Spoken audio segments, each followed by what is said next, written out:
This year has sparked unprecedented measures as far as the barn goes. That's right, Emory and Henry landed an equestrian team back in the fall. This brings yet another winning program to the campus.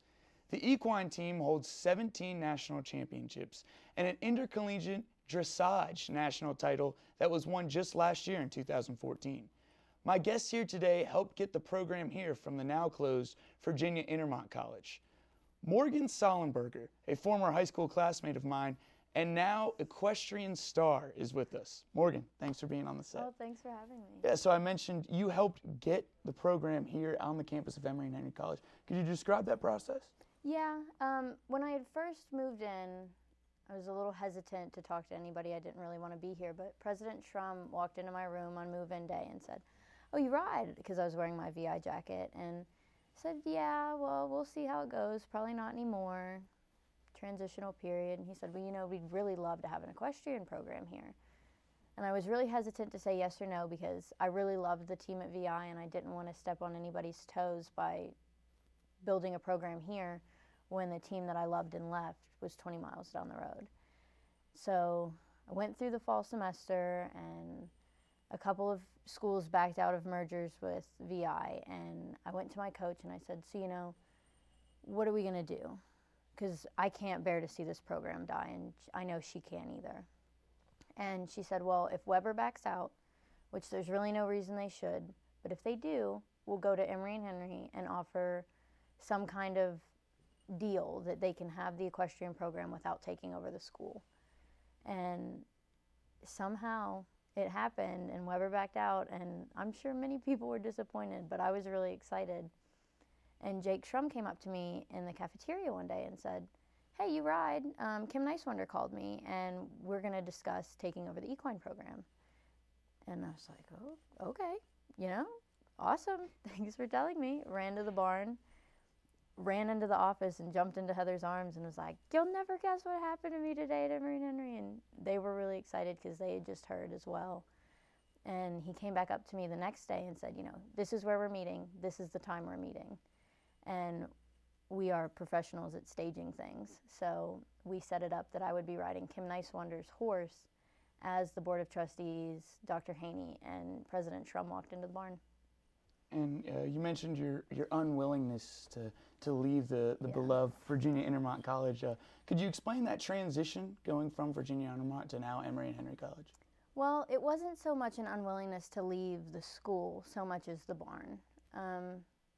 I think we've all settled in very nicely here. I adore the school, and I think I did and just didn't want to admit it even before they took over the program. But I think everybody's very happy here, and I know I really am.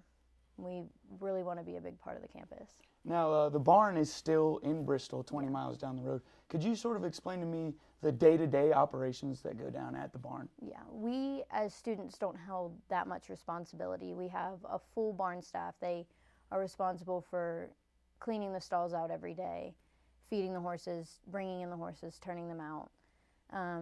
But as students, we ride the horses. And after we ride, we are required to go back and pick through the stalls in case they get a little dirty. And we dump and refill the water buckets to make sure that the horses always have clean water, because some horses are messy eaters and some horses refuse to drink dirty water. Now, we are in the middle of our season right now, and how, if you could explain to our audience, how does the competition work at the equestrian level?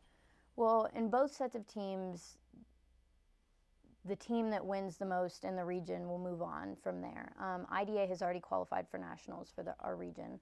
So at this point, we just move forward and qualify individually. And currently, Nick Martino, Bailey Halverson, and I are leading 3 of the 4 individual competitions. So as long as we continue to do well, we should take up 3 of the 4 spots individually at nationals for our region. But we're assigned a random horse, and we have to go in and do a flat pattern, and it's scored on how I look on the horse, how comfortable the horse looks, how willing the horse is to do what I ask it to do. On the other hand, IHSA does not have a chance to qualify nationally.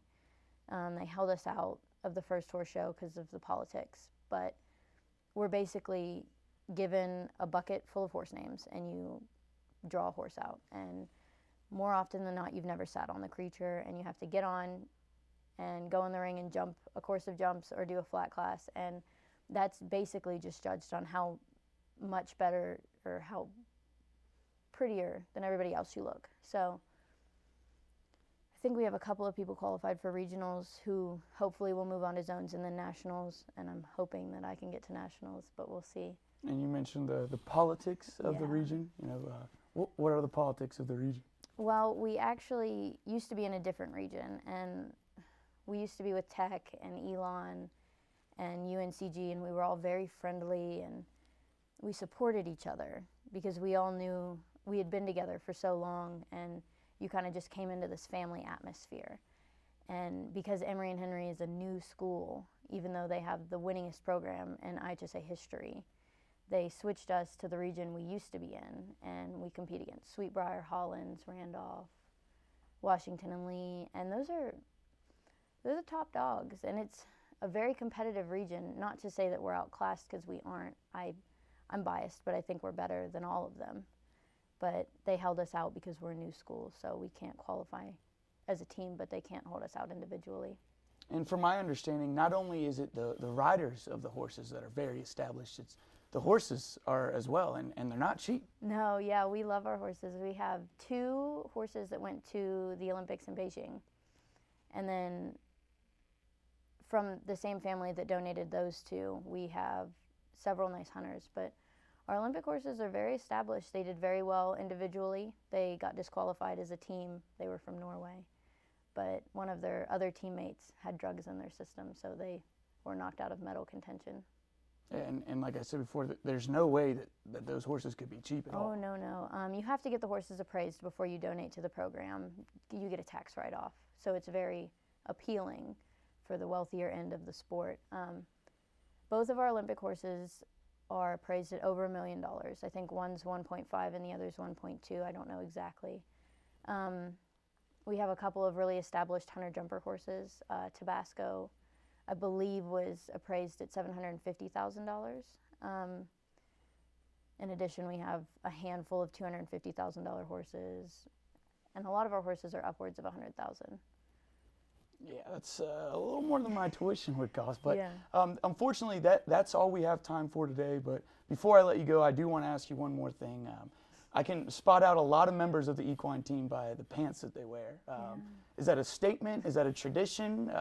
What's up with the equine pants? They're just very comfortable pants. I've worn them everywhere before I came to college, so what makes college any different? But we have to drive the 20 miles to Bristol, so it's hard. Yeah, you might as well be comfortable on the 20-minute drive. Yeah. Well, thank you for being on the set, Morgan. I'm Kevin Ansberger. This is Morgan Sollenberger. I got to get a pair of those equine pants, and we'll send it over to Nathan Fischel with the sports update.